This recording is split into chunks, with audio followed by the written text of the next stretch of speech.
There seem to be a lot of Jaggi style enemies They're not actually all that much like Jaggi at all. around. Well, okay then.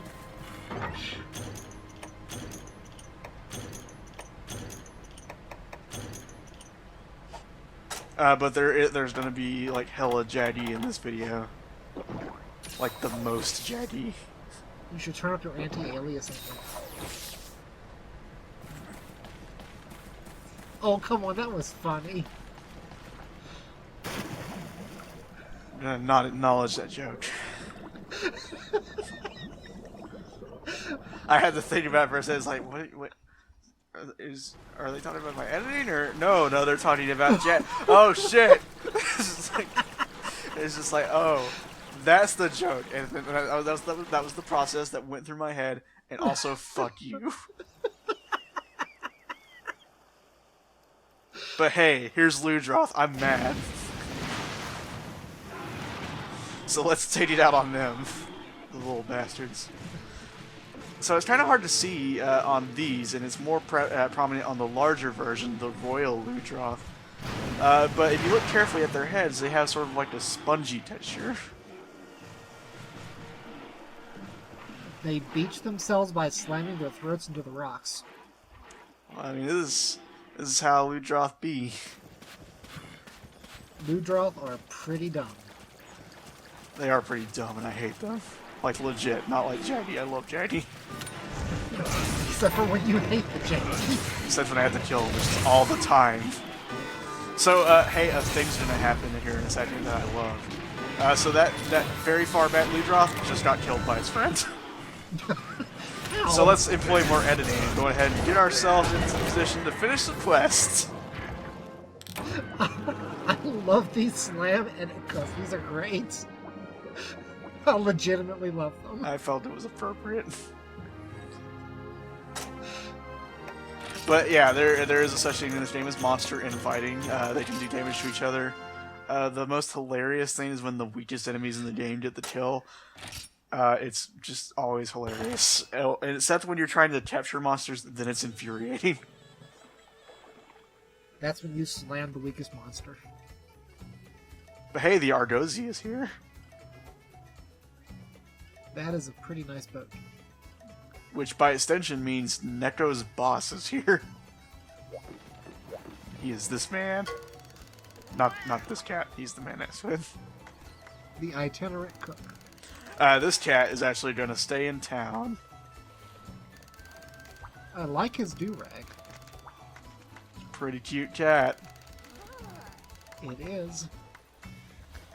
And I say that, okay, so let me tell you another reason 4 Ultimate is better than 3 Ultimate. Okay. In 4 Ultimate, you get to create your own cat companion, and it follows you around in missions. Can you not be a cat? You can in Generations. Awesome. Alright, I'm down for it. Generations is awesome. By the way, there is a demo for all 3 of these games on the Nintendo eShop for 3DS. Monster Hunter 3 Ultimate is the only one that came out on Wii U. Really seems like a missed opportunity there. Kind of. I mean, 4 Ultimate works out as, like, back when 4 Ultimate came out, I was working, like, pretty heavy hours because it was the middle of, or it was right before back to school, really. Oh, I believe it came out in March of last year. And, so, like, on break and on lunch and stuff, I would go do, like, gathering quests and quick hunts and stuff like that. Like, you would think it wouldn't be too great. Also, watch me fumble around with this interface. I bet it was pretty nice for just getting your mind off of work, though. Yeah, but, like, okay, so this is the trading interface. Whenever the Argosy is in town, we can trade with the captain. And we can gather commodities through free hunting. For use in trading. If the captain's meter is lower than our meter, we can actually do the trade. But if it's higher, then we won't be able to do it up. So we're gonna try and get these meters as close as we can by trading our commodities. And I'm an idiot and can't handle this interface. but we're gonna trade for a fish finder, which we're gonna need later, and a mega bud net, which is the best possible bud net, and that got our meter precisely as high as theirs, so we got the best possible trade. Also, the Argosy captain has a lot to say, so we just talked to him for a little bit. Neko is the Argosy captain's like subordinate. Okay. So we did a lot of like similar speech patterns between the two of them. In that they both talk like a TV Nihon sub. Oh God. See, Chief Shonen. Shonen means blessing. When the thread goes up and this video goes up, I'm going to have to find that that edit someone made of the awkward zombie comic where the Eat Your Hamburgers Apollo, showing all the different ways that things are translated. Yeah, it's a pretty good one. I'm gonna have to post that.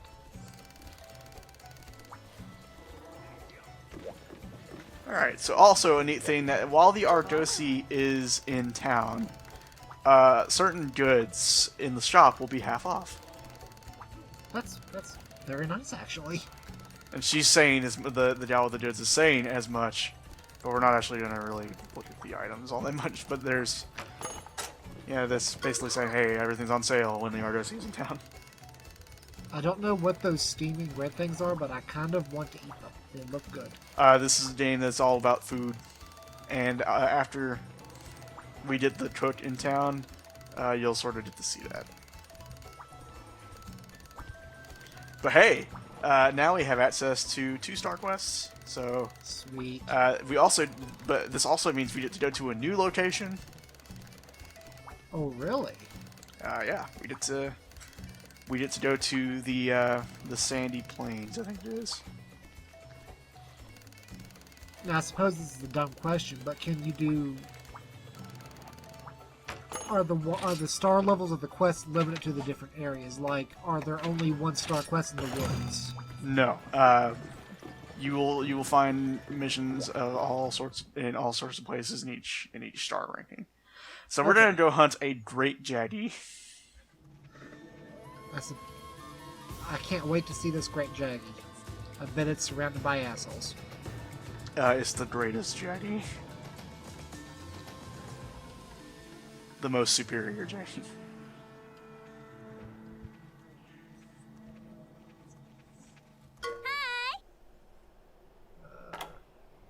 Okay, so it doesn't normally. Also, like the main thing is because the itinerant cook still hasn't set up shop, we're still going to start off with just 100 health and 100 stamina, but there will be ways to improve that later.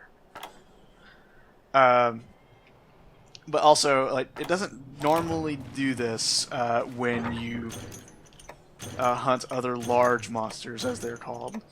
But when you go to do this particular hunt, because it's the only large monster hunt we have available right now, we will see the Great Jaggi's location on the map for a little bit. That's it. I'm going to go ahead and play self-improvement. I guess this would be like, what, the demo quest that they would use to show off the game?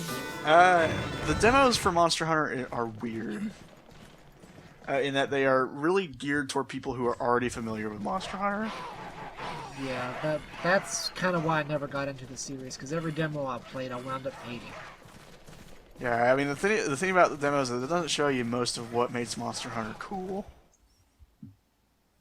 Like, I feel what would have been good is, like, for 4 Ultimate, they should have given you, like, the first, like, 2 sets of quests. And as bonus content for this thread, I'm probably going to actually be recording some Tokiden, which is a PS4 game. Originally on the PlayStation Vita.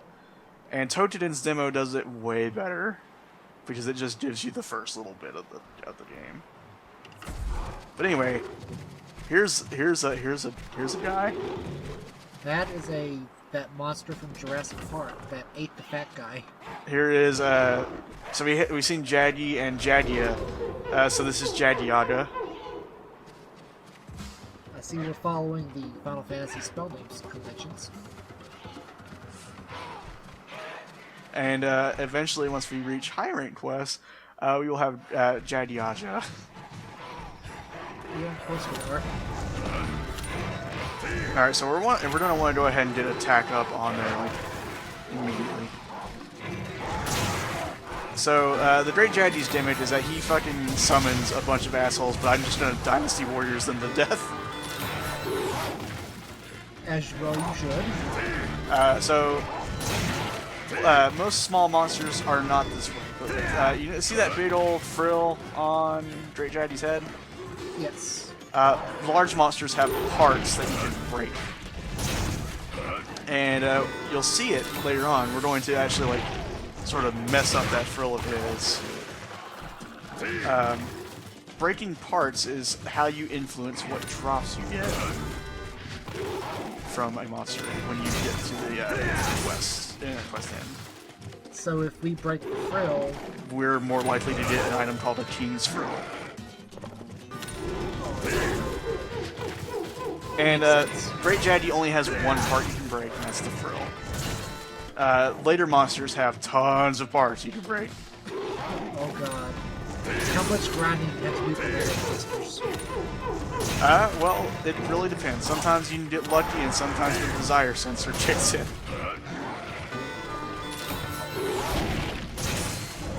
And remember Jesus ate you. So there you see, did you hear that sort of splintering noise? Yeah, that was a pretty visceral noise. See how its frill's all fucked up now? Oh yeah, it is. Yeah, that means I broke the frill. Does it like debuff the boss monster if you break off parts of it? Well, in some ways it does. It's more prominent on monsters that have tail swipes, where you can cut off their tail using a cutting weapon. Also, there you go. I stunned it by hitting it in the head a whole bunch. I'm not even bothering playing the song, playing any songs right now. I'm just fucking going ham on it. I even used a dummy performance to get a little extra damage. Also, it's limping. When a monster is limping, that means it's at 30% health. Meaning I have beat the ever-loving shit out of this Jaggi before it even changed areas, but I missed out on petting it with a paintball, so I'm not entirely sure where it went. But it's okay, because here it is. Also, we got some tinged meat when we started the quest. Tinged meat. It works on tired monsters. They'll go over and eat it like it's about to do now. And when you do that, it paralyzes them. So now we can do even more ass kicking to this Jaggi.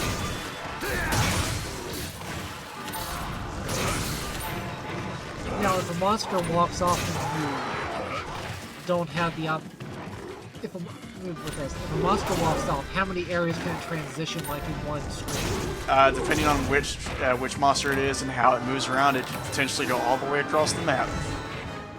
Wonderful. So like that's like if it's flying or whatever, I suppose. Yeah, if generally, unless it's going to its nest, it generally only goes one area. But there's some shortcuts monsters can take that you can't. But anyway, we win.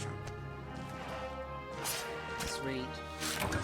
So when you kill a large monster, you get 3 carves off of it. The alternate way of winning a hunting mission actually gives you no carves. And that sounds like it would be a bad thing, but when we actually do it, I'll explain why it isn't. I was gonna say, I figure there's a good reason why you'd want to do that. Actually, the majority of times we're actually going to be doing the alternate way. Really? Mm-hmm. Better drops or something? It gives you better rewards. Okay. Usually more numerous rewards as well. So. That Jaggi is working up the courage. Oh yeah, that Jaggi is so pissed. That Jaggi is like, holy shit, you killed my husband. Then it finally comes over to attack you as you teleport out. So hey, the blue area of the rewards box is the wounded box. So because we broke his frill, we have a King's Frill in there. Also, that's the largest Great Jaggi we've ever hunted. And also the smallest Great Jaggi we've ever hunted.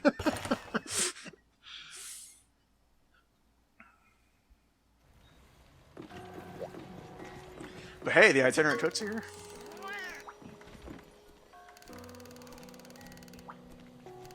right now, all it looks like is that cat has a beak. It kind of does look like that. But it's just sort of like a brown pattern on its fur. Yeah, it just looks like Donald Duck to me, though. That's all I can see.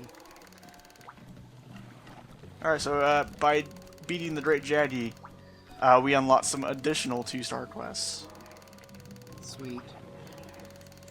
Even bigger monsters? Some even bigger. We also unlocked the quest to capture an Arzuros. Capture? Instead of killing, you can capture monsters. But we're not going to do that right now. So I suppose that's the other method of taking care of it, then. Yes. So, the neat thing is we get charms now, and charms give us additional skill points. So, they're independent of your armor, they'll just give you a certain amount of skill points, and that's pretty much it. Also, That's pretty handy. we can make armor out of monsters. I can quickly see how this would get a little bit nuts. Oh yeah, it can get kind of ridiculous. So we have 5 pieces of armor. We have a waist, legs, we have a chest piece, a hand piece, and a helmet. You have to make those Ludroth folds sometime. Yeah, Ludroth set's pretty great. But we're going to be going for the Jaggi set, because it's a good all-around starting set. But that's all for now, I think, so let's wave goodbye. Bye, folks.